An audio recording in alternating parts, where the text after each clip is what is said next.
నమస్తే, welcome to our channel. నేను సౌజన్య. ఆంధ్రప్రదేశ్లో పోలింగ్ జరిగి ఆల్మోస్ట్ 10 రోజులు కావస్తోంది.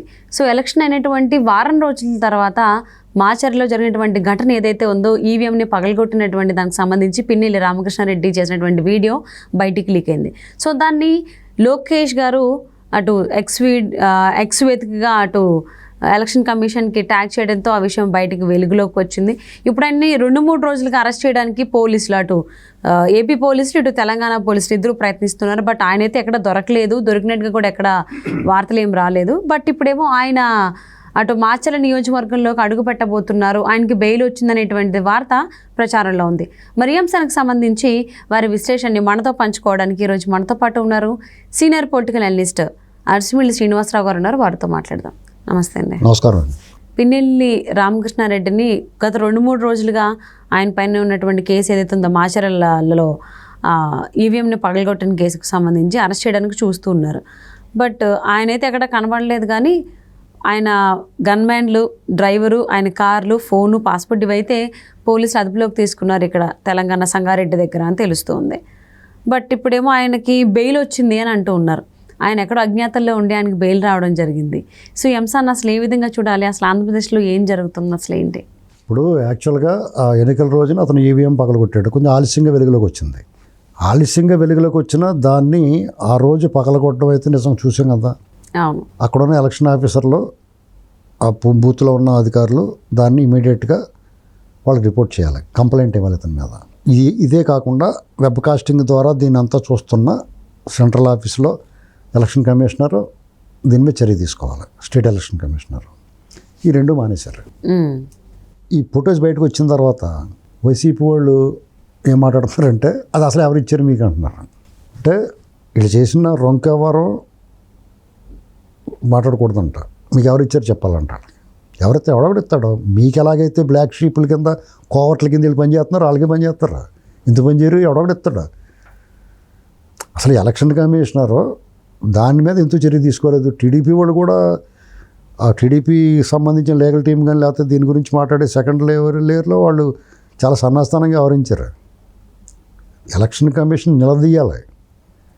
ఏంటా దీని మీద నువ్వు ఈ వారం రోజుల దాకా నువ్వు చర్య తీసుకోకపోవటం ఏంటి? ఎవడో గుర్తు తెలియని వ్యక్తి అంటే నువ్వు మూసుకుని కూర్చుంటాం ఏంటి? అసలు నీ బుద్ధి ఉందో, అన్నం తింటున్నావు, గడ్డి తింటున్నావు అని అడగాల. ఎందుకు అడగలేదు? లోకేష్ గారు ఎక్స్లోనో వైలోనో పెట్టాడు. ఎక్స్లో వైలో ఎవడొకటి ఇస్తేనే కదా పెడతాడు. అది ఆల్రెడీ ఆయన పెట్టక ముందే బయటకు వచ్చింది మీడియాకి. మీడియాకి ఎవరు ఇచ్చారు? ఎవరో ఒకరు ఇస్తారు. ఇప్పుడు నువ్వు ఎక్కడి నుంచి తెచ్చావు ఇవన్నీ ఎందుకు చెప్తారు? మీడియా అది ఇన్వెస్టిగేషన్, అది వాళ్ళ డ్యూటీయే. అది మీడియా ఎక్కడెక్కడ తవ్వి తీస్తారు వాళ్ళు. లేకపోతే ఈ దొంగోళ్ళు అందరూ ఇంకా బరి తెగించిపోతారు. అతని మీద ఏం చర్యలు ఉన్నాయి? నిక్కి నీలిగి మెల్లగా మాజీ ఐఏఎస్ ఆయన నిమ్మగడ్డ రమేష్ గారు కేంద్ర ఎన్నికల కమిషన్కి కంప్లైంట్ ఇస్తే వాళ్ళు గూటించారు పట్టుకుని. ఆ డీజీపీ అప్పుడు కదలికి వచ్చింది. దున్నపోతు మీద వాన కురిసినట్టు ఉంది వాళ్ళకి అప్పుడు దాకానే. వీళ్ళు జగన్ బూట్లు నాకి అతను పాలిష్ చేయించుకోలేకుండా అయిపోతుంది. రోజుకు ఒకటి వచ్చి నాలుగుతో నాకేస్తూ ఉంటాడు. శుభ్రంగా బూట్లు తలతల మెరుస్తూ ఉంటాయి వీళ్ళ దెబ్బకే. లేకపోతే ఎంత దారుణం అండి అది. పైగా అతను ప్రెస్ మీట్ పెట్టి మేమేం రిలీజ్ చేయలేదు అన్నట్టు. నువ్వు ఎందుకు రిలీజ్ చేయలేదు, ఎందుకు చూపించడం? లైవ్ వెబ్ కాస్టింగ్ ఎందుకు లైవ్ ఇవ్వరు? ఏం ప్రజలు చూడొద్దా ఏం జరుగుతుందో అక్కడ? అంటే మీరు ఎందుకున్నారా అసలు? ఈ ప్రజాస్వామ్య దేశం లేకపోతే ఈడీఎంఏని పరిపాలిస్తున్నాడు మన దేశాన్ని, మన రాష్ట్రాన్ని. ఈడీఎంఏ అంటే తెలుసా? అత్యంత క్రూరుడే నియంత. మనిషిని కొట్టి చంపేసి మెదడు తినిపోయాడు, మెదడు ఫ్రై చేసి తినిపోయాడు, ఫ్రిడ్జ్లో పెట్టుకుని 4 రోజులు సరిపడగానే. అవి అయిపోయిన తర్వాత పళ్ళంకో 4 చంపేసి ఆ మెదడు తింటూ ఉండేవాడు. వాళ్ళు ఎలాగా గతించిపోయారు. వాళ్ళు కూడా చాలా క్రూరంగా పోయారు వాళ్ళని. కానీ అలాగంటి పరిస్థితి ఉంది ఇక్కడ. వాడు ఏమేమో పాల్గొట్టాడు. 9 రాష్ట్రం మొత్తమే 9 ఇన్సిడెంట్లు జరిగితే 7 మాచర్లలోనే జరిగినాయి. అక్కడ ఆయన బ్రహ్మారెడ్డి గారు, ఆయన పార్టీ కూడా ఆదేశించింది, పోలీసులు రిక్వెస్ట్ చేయరు, ఆ లా అండ్ ఆర్డర్ కాపాడాలని మీరు బయటికి రాకండి సార్, లోపల ఉన్నట్టు ధర్మంగా కూర్చున్నాడు పద్ధతిగా. వీడు మాత్రం ఇష్టపడి తిరుగుతాడు. తిరిగినోడు అవసరం చేశారు. అవసరం చేసినోడు ఎందుకు బయటకు అలాగే వెళ్ళలేడు? పోలీసు వాళ్ళు ఎందుకు వదిలేశారు? ఆ వదిలేసినట్టు పట్టుకోమంటే ఖచ్చితంగా పోలీసు వాళ్ళే తప్పించారు అనుకుంటున్నాను నేను.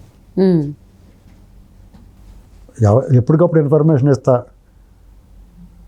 దొంగ పోలీసు ఆడుకుంటారు పిల్లలు, అలాగే ఆడుకున్నారు వాళ్ళు. ఆడుకుని తెలంగాణకు సంబంధించి కాంగ్రెస్ లీడర్ ఎవరో ఇక్కడ తెలంగాణ పోలీసులు అరెస్ట్ చేయకుండా మొత్తం ఏదో మేనేజ్ చేశారు. కోర్టుకి వెళ్ళారు ముందస్తు బెయిల్కి. కోర్టు కూడా చాలా పద్ధతిగా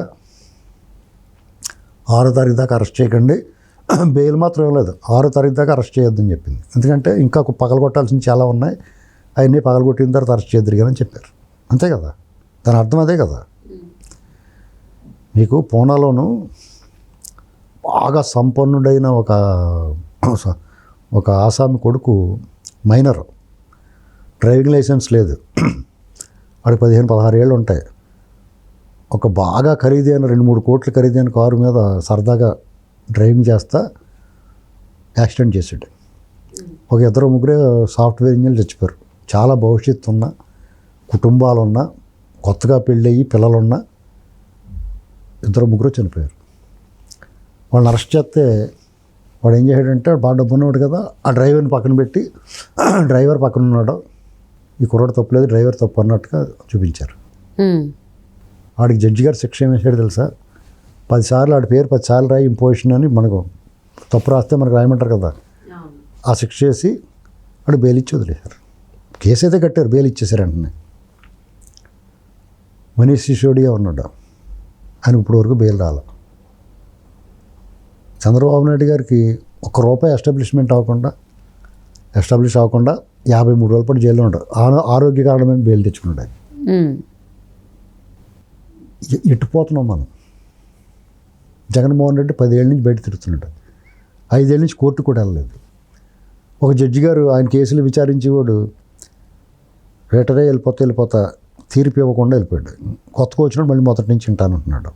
మీరు ఎవరిని నమ్మాలి ఈ దేశంలో? వీళ్ళు ఎవరన్నా తప్పు చేస్తే ఆ వ్యవస్థ దగ్గరికి వెళ్తాం మనం. ఆ వ్యవస్థ ఇలా వ్యవహరిస్తే మీరు ఎవరు నమ్మాలి? మనల్ని కాపాడేవాళ్ళు ఎవరు? మనం పరిపాలించేవాడు అలా తగలడ్డాడు, రాజకీయ నాయకులు.